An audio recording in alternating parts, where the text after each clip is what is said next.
pa lexuar janë se Kalani Rozafos kujtuan se ishte Rozafa e një biznesmeni. A kupton ti ku jemi ne? Largohemi nga emrat e biznesmen. Pse cilësuat që këto review janë duke shkatruar Shqipërinë dhe imazhin e Shqipërisë? Pasuri kombëtare. Më fal,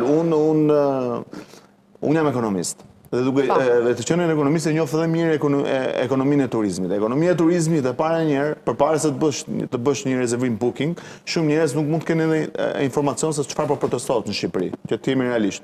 Ata duan të vizitojnë Shqipërinë dhe duan të vizitojnë një vend, që mund ta kenë marrë një sugjerim. Dhe në momentin që kanë marrë këtë sugjerim nga individët caktuar, shikojnë dhe do hyjnë një sekond. Do hyjnë dhe do shikojnë në çdo biznes se si është performanca atyre e menaxhimit të këtij sektori dhe se si do të përqaset ndaj turistëve. Dhe kur shikon komente pafund që kanë një cilësi të dobët që nuk po e komentojnë si një individ i cili nuk e ofron shërbimin e mirë, kjo është një dëm të atij sipërmarrësi që për rritjes së drejtës është ekonomi shqiptare, mund të jetë ekonomi e biznesit vogël, mund të jetë ekonomi e madhe. Dhe ju quani shkatrim të? Kjo është aktushme dhe kjo duhet distancohet. Faktikisht kanë qenë kundra nëse ka një gjë.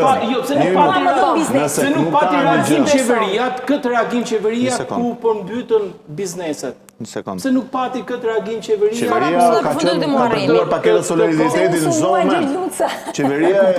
Nëse ne shohim që ky reagim i qeverisë vjen vetëm për to bizneset dhe nuk vjen për bizneset që u përmbytën.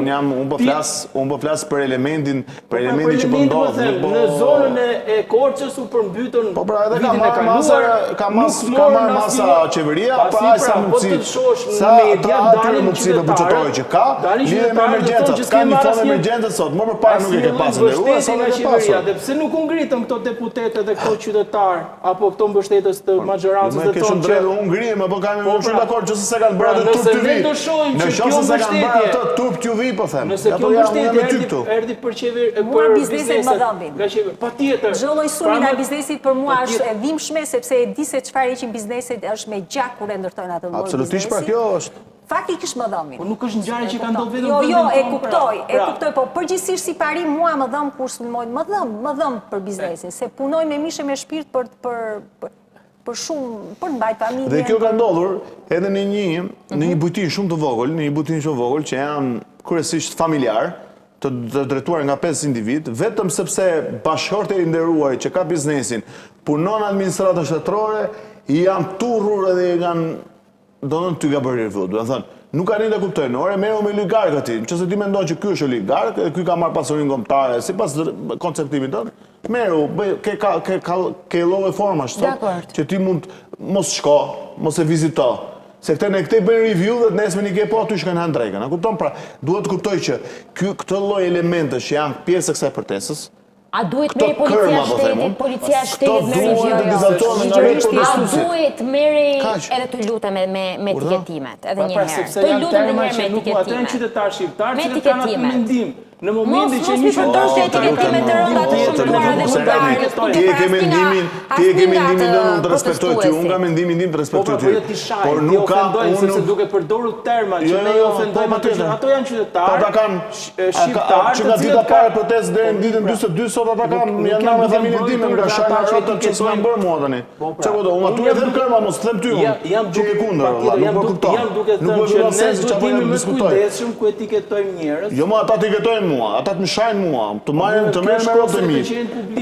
Jo pra, po jo pra. Po do unë kërmi them aty. Ata më shajnë, unë blini gjë po i kthem. Ha kupton. Nuk po i shaj akoma më keq. Pra këtë duhet të them pra. Pra duhet të them që duhet distancohet edhe jam shumë pro e gjithë kësaj grupi punës që ky lloj fryme, ky lloj për protestën, ai pra. Aty ka shumë gjëra për të protestuar, më i nderuar. Absolutisht që po. Por ti nuk mund të protestosh. Ti nuk mund të protestosh, mendimi tim të protestosh duke thyer ose më saktë duke hedhur poshtë legjitimin e një qeverie që shkruar nga 800 qytetarë. Pas pak një gjë do na ndihmoj me një lidhje live nga SBA-ja për një protestë që janë duke zhvilluar dhe atje në Kolaj. Në fillim të emisionit u shprehej që ambasadori OSBE Odiri doli dhe tha kjo është protesta më paqësore që ka ndodhur në vendin tonë. është protestë paqësore, një protestë e cila kohëve të fundit nuk ka pasur as incidente, jam i gëzuar që ka protesta të tilla në Shqipëri, dialogu politik aty kishte problematike, pra sfida është më e madhe se dialogu politik, edhe dialogu politik nuk është midis PS-s dhe PD-s. Tani çfarë replike kishe Armir, lutem se. Jo, replike kishte çfarë? Kishte për çështje batute.